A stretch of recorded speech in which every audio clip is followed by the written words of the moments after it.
Good morning friends, my name is Lokesh Prajapat, net qualified assistant professor. और वो जो part three का सॉरी मैंने बोला था कि नेक्स्ट 50 क्वेश्चंस मैं बाद में अपलोड करता हूँ। तो मैं उसके लिए वापस रेट का जो पेपर है उसका वो 50 क्वेश्चंस के लिए मैं आया हूँ। अगर किसी ने सब्सक्राइब नहीं किया हो तो चैनल को सब्सक्राइब कर देना, और किसी ने अगर लाइक वगैरह नहीं किया हो तो वीडियो अच्छा लगा हो तो कमेंट ज़रूर करें। और अगर कुछ आपको लगता है कि इसमें और कुछ इम्प्रूवमेंट चाहिए तो मेरे को बताओ, तो नेक्स्ट टाइम मैं वो ध्यान रखूँगा। ओके, चलो अब अपन डायरेक्ट आते हैं 50 वाले क्वेश्चन पे। 51 सॉरी, 50 तक तो हो गया था अपना। इसमें ओके 51 है। NMEICT स्टैंड्स फॉर, इसका सही आंसर है national mission on education through information and communication technology. Okay, next question है 52। लेन सबको पता है, local area network. The statement, the study, design, development and implementation, support or management of computer-based information system, particularly software, application and computer hardware refers to। तो ये information technology वाला topic है, उसका question है, तो इंफॉर्मेशन टेक्नोलॉजी सही answer हो जाएगा। 54 में ये जो दो स्टेटमेंट है इसमें से आपको सही और गलत पता करना है। तो information and communication technology is considered subset of information technology, and second is the right to use a piece of software is termed as copyright। तो इसमें दोनों ही गलत है, एक भी सही नहीं है। Okay, the data storage hierarchy consist of, इसमें क्या होता है कि पहले बिट्स आता है, फिर बाइट्स आता है, फिर फील्ड्स, फिर रिकॉर्ड्स, फिर files and database. Okay, next है यूएसबी का फुल फॉर्म। यूएसबी का फुल फॉर्म है यूनिवर्सल सीरियल बस, जो अपन मोबाइल में यूज़ करते हैं यूएसबी वो। Which of the following statement regarding the term ICT is are true? कौन सा क्वेश्चन इसका सॉरी कौन सा स्टेटमेंट सही है? तो इसमें P और Q दोनों दे रखे हैं, तो Q वाला आंसर सही है। ओके, ये इंटरेस्टिंग चीज़ है। निम्नलिखित ईमेल क्षेत्रों को देखते हुए कौन से ईमेल पतों को स्वामी देखने में सक्षम होगा जब वह संदेश प्राप्त करेगा? तो इसमें 2 में जो राम है वो कौन कौन से मेल चेक कर सकता है? तो 2 में जो राम है उसको CC वाले मतलब कार्बन कॉपी, और BCC मतलब ब्लैंक कार्बन कॉपी। तो CC में जो भी मार्क कर रखे हैं ना राज और रवि वाले, वो राम देख सकता है। बाकी BCC में किसको भेजा ये किसी को नहीं पता लगेगा, सिर्फ स्वामी को और राम को पता लगेगा, रामा को सॉरी। तो इसमें सही आंसर हो जाएगा राम और राज। ओके,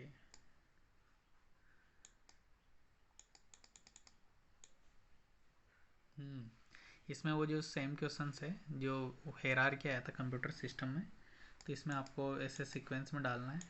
तो इसका आंसर हो जाएगा 621354। ओके, इनमें से कौन सा स्टेटमेंट ट्रू है कंप्यूटर मेमोरी के लिए? तो केवल क्यू वाला सही है, रैंडम एक्सेस मेमोरी, ये वोलेटाइल मेमोरी होती है।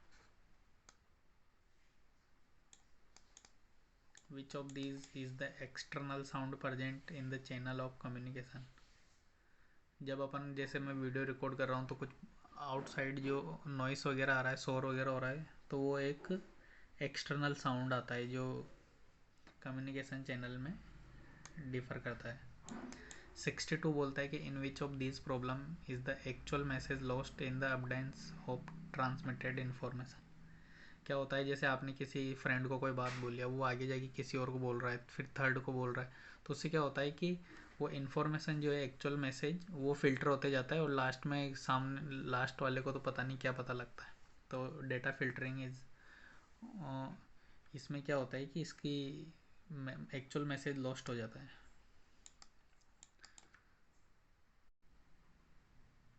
Question number 63, figure out the component of non verbal communication in a classroom from the following. ये टीचिंग एप्टीट्यूड का क्वेश्चन है। कि आप क्या बिना बोले कैसे कम्युनिकेशन कर सकते हो। तो इसमें आता है कि फेशियल एक्सप्रेशन और बॉडी लैंग्वेज और बॉडी की जो एक्टिविटीज़ है उससे कर सकते हो आप। इसके बाद में 64 है, which of these is not a commandment of effective communication. तो इफेक्टिव कम्युनिकेशन कब नहीं आता, जब आपने पूरी बात ढंग से नहीं सुनी, मीन्स लिसन पुअरली। तो उसमें प्रॉपर कम्युनिकेशन नहीं होता, वो सामने वाले ने क्या बोला आपने क्या सुना वो। A major barrier in the transmission of cognitive data in the process of communication is an individual's expectations। ये एक्सपेक्टेशन वाला गलत आंसर है। अपना जो रीड की वजह से आया है वो कूट संकेतन क्षमता कोडिंग एबिलिटी। कम्युनिकेशन नेक्स्ट है 66, communication via new media such a computer, teleshopping, internet and mobile teleshop is termed as development communication. Development communication कहते हैं उसको, ये गलत आंसर है। करेक्ट आंसर है संवादात्मक संप्रेषण, मीन्स इंटरेक्टिव कम्युनिकेशन। रेड में जो है वो रेड के ऑफिशियल आंसर की क्या आंसर है, वो ब्लैक वाला है, वो मेरा गलत हुआ है वो चीज़ है, तो आप रेड वाले को कंसिडर करना। In communication myths have power but are imprecise, अनिश्चित। नेक्स्ट अपना 68 है, break down in verbal communication is described. Break down किसको बोलते हैं, इसमें आता है entropy. This is the correct answer. Okay, next is the mode of communication that involve a single source transmitting information to a large number of receiver simultaneously is called. इसमें आता है mass communication. Means आप जैसे नेता वगैरह भाषण देते हैं तो मास कम्युनिकेशन, इतने सारे लोगों को एक साथ वो एड्रेस कर रहे होते हैं, that is mass communication. What are the barriers to effective communication, प्रभावी संप्रेषण में क्या बाधाएं हैं। इसमें कि moralising, being judgmental and comments of consolation. तो इससे क्या है कि आप किसी का, आपको सपोज किसी का कुछ रिजल्ट सुनाना है, अब उसका रिजल्ट पॉजिटिव नहीं है तो आप उसको मोरलाइज करते हो, जजमेंटल होके उसको इधर उधर घुमा के बोल रहे हो, तो that is not proper communication. ये बैरियर ऑफ इफेक्टिव कम्युनिकेशन में कंसिडर होता है।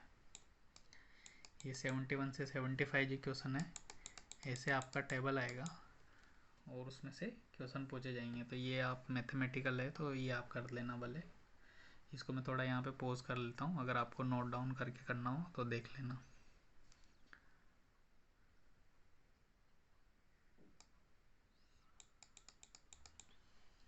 इसका फर्स्ट का आंसर है कि औसत अंकों का औसत क्या है 2009 में, तो इसका सही आंसर है 60। सेकंड का है 2720। नेक्स्ट है 2007 2007। 74 का सही आंसर है 2008।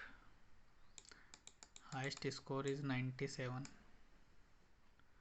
ओके, सेम चीज़ आपको ये चार्ट है, इसको भी मैं यहाँ पे पोस्ट कर देता हूँ, आप एक बार स्क्रीनशॉट ले लो। तो इसमें इसमें भी 5 क्वेश्चन पूछा है इसने 76 से 80 तक, 76 से 80 तक। तो एक बार आप इसका स्क्रीनशॉट लेके देख लो, बाकी मैं क्वेश्चंस के आंसर रिपीट कर दूंगा। 76 का क्वेश्चन है, इसका सही आंसर है 23। 77 का करेक्ट आंसर है 25 लाख रुपीज़। 78 का करेक्ट आंसर है 515 लाख रुपीज़। 79 का करेक्ट आंसर हो गया 1.5% से भी कम। 80 का करेक्ट आंसर है dividend income 12.8 lakh rupees. Okay, ये आपका वो रीजनिंग और मेंटल एबिलिटी वाला क्वेश्चन आ गया कि प्लस का मीन्स माइनस होता है, प्लस जोड़ का मतलब गुणा होता है और विभाजित का मतलब प्लस होता है। तो ऐसे करके आपको कि ये मेथड इक्वेशन दिया हुआ है, ये सोल्व करना है। इसका करेक्ट आंसर आएगा 4। ये ब्लड रिलेशन वाला क्वेश्चन है, तो ब्लड रिलेशन भी आपको पता होना चाहिए। इसका करेक्ट आंसर है, वो अपनी माँ की तरफ इशारा कर रहा है, सॉरी।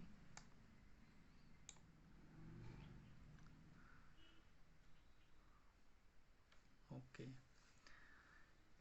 ये वो अल्फ़ाबेटिकल वाला क्वेश्चन है रीजनिंग का, ये मेरी समझ के बाहर है, तो इसका सही आंसर बता देता हूँ मैं, एल है।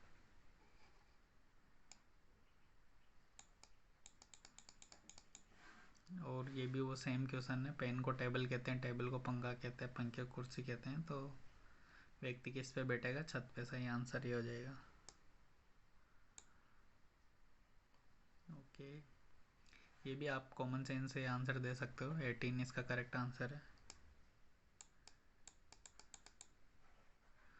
ओके, इसमें आप ये फॉर्मूला ज़रूर याद करके जाना कि सिंपल इंटरेस्ट और कंपाउंडिंग इंटरेस्ट का क्या रहता है फॉर्मूला।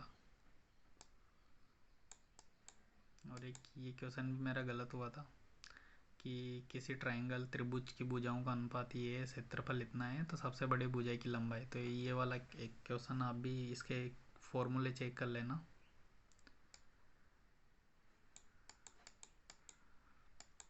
और ये मेथड मेरा तो रॉन्ग हुआ था, बट इसका करेक्ट आंसर है 35350।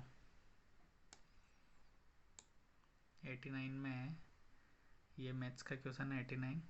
इसका करेक्ट आंसर हो जाएगा 73.33। मीन्स एक क्लास में 40 लड़के और 30 लड़कियाँ हैं, दोनों का लड़कियों का औसत वजन 50 है, सभी का औसत वजन 60 है, तो लड़कों का औसत वजन इतना आ जाएगा। यदि एक ट्रेन जो कि 75 मीटर्स लंबी है, ये मैंने शायद छोड़ दिया था या नहीं, करेक्ट आंसर था, तो इसको वो पास करने में कितना टाइम लगेगा? तो सॉरी, ट्रेन का स्पीड है 13.5 किलोमीटर प्रति आवर। ये ट्रेन वाला है, ये भी ये चीज़ समझ के बाहर है। 91 में है असर्शन और रीजन। तो इसमें कक्षा प्रबंधन में संवाद मुख्य means teacher communication is central to classroom management, क्योंकि आपस में 2 वे कम्युनिकेशन होगा तभी वो क्लास प्रॉपर मानी जाएगी। और सेकंड है कि शिक्षक संवाद व्यवहार का प्रयोग विद्यार्थियों के कक्षा व्यवहार को नियमित करने में नहीं होना चाहिए। तो इसमें असर्शन सही है लेकिन रीजन गलत है। ओके, यहाँ पे 92 में 2 कथन दिए हुए हैं और उसका आपको निष्कर्ष निकालना है। तो आप आराम से पढ़ो। सभी न्यायाधीश वकील है, कोई डॉक्टर वकील नहीं है। तो इसका निष्कर्ष, मैं डायरेक्टली निष्कर्ष पे आता हूँ। 102 क्या बोलते हैं कि कोई वकील डॉक्टर नहीं है, कोई डॉक्टर न्यायाधीश नहीं है। ये इसका सही निष्कर्ष निकला है। 93, इसमें तर्क की प्रकृति, आपको नेचर ऑफ आर्ग्यूमेंट डिसाइड करना है। तो इसका एनालॉजिकल आंसर आएगा, सादृश्यात्मक।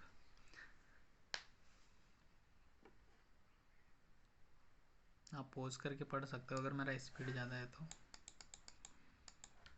और ये इन्फेरेंस वाला, अनुमाना, इंडियन लॉजिक वाले क्वेश्चन आते हैं तो आप ये भी ज़रूर देखना। नेट में भी ये चीज़ इंक्लूड हो गई अभी।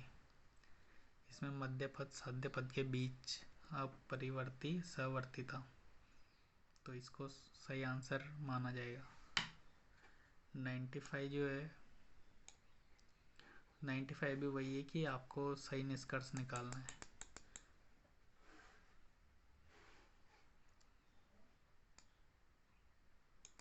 तो इसका सही आंसर हो गया 1 और 3। 1 और 3 क्या है? सभी महिलाएं पुरुषों के बराबर होती है, कुछ महिलाएं पुरुषों के बराबर नहीं होती। ओके, सही है उधर, इक्वलिटी तो इक्वलिटी। ओके, ये मेरा गलत हुआ है। 96 में आपको सही कथन बताना है। तो इसका सही आंसर जो रेट ने माना है वो है कि कुछ चोर गरीब नहीं होते। ओके, नेक्स्ट 97, इसमें भी असर्शन और रीज़न है और दोनों सही है। जनसंपर्क माध्यम का सहसंबंध कार्य किसी भी समाज के लिए महत्वपूर्ण है। और व्याख्यात्मक पहलू जिसमें विज्ञापन और जनसंपर्क शामिल है, जनमत को आकार देते हैं और प्रभावित करते हैं। 98, ऑल जज are fair minded is an example of proposal. ये किसका उदाहरण है? ये एक यूनिवर्सल अफर्मेटिव, क्योंकि जज के ऊपर अपन क्वेश्चन नहीं कर सकते। कुछ दूध दही को सही माना जाता है, तो कौन सा कथन गलत हो सकता है? तो इसका सही आंसर होगा कि कोई दूध दही नहीं है। As per rate. और ये लास्ट क्वेश्चन है, निम्न में से कौन सा कथन वेन आरेख विधि के संदर्भ में सही नहीं है? तो इसका जो सही आंसर रेट ने माना है वह इसमें निरपेक्ष न्याय वाक्य के मानव रूप के आधार वाक्यों के लिए परस्पर व्याप्त दो वृत्तों की आवश्यकता होती है। ओके, तो ये आपका लास्ट क्वेश्चन था। और इसके लास्ट पेज में कुछ इंस्ट्रक्शन दिए हुए हैं कि आपको एग्ज़ाम सीट जो OMR सीट है वो कैसे फिल करनी है। तो आपको नीले या काले बॉल पेन को लेके जाना है घर से ही, रोल नंबर लिखना है और आपका एड्रेस वगैरह, और ये करेक्ट मेथड है। इस तरह से आपको वो OMR सीट को फिल करना है। चलो, ऑल द बेस्ट सबके लिए। और कुछ अगर रहे तो आप कमेंट करके ज़रूर बताओ। तो उससे रिलेटेड भी, जैसे किसी को इंटरव्यू के लिए भी करना है तो इंटरव्यू का भी परफॉर्मा वगैरह डिस्कस करना, वो सब मैं करूँगा। बट आप एक बार कमेंट करके बताओ कि आपको इंटरव्यू के बारे में भी थोड़ा जानकारी चाहिए क्या। Thank you so much.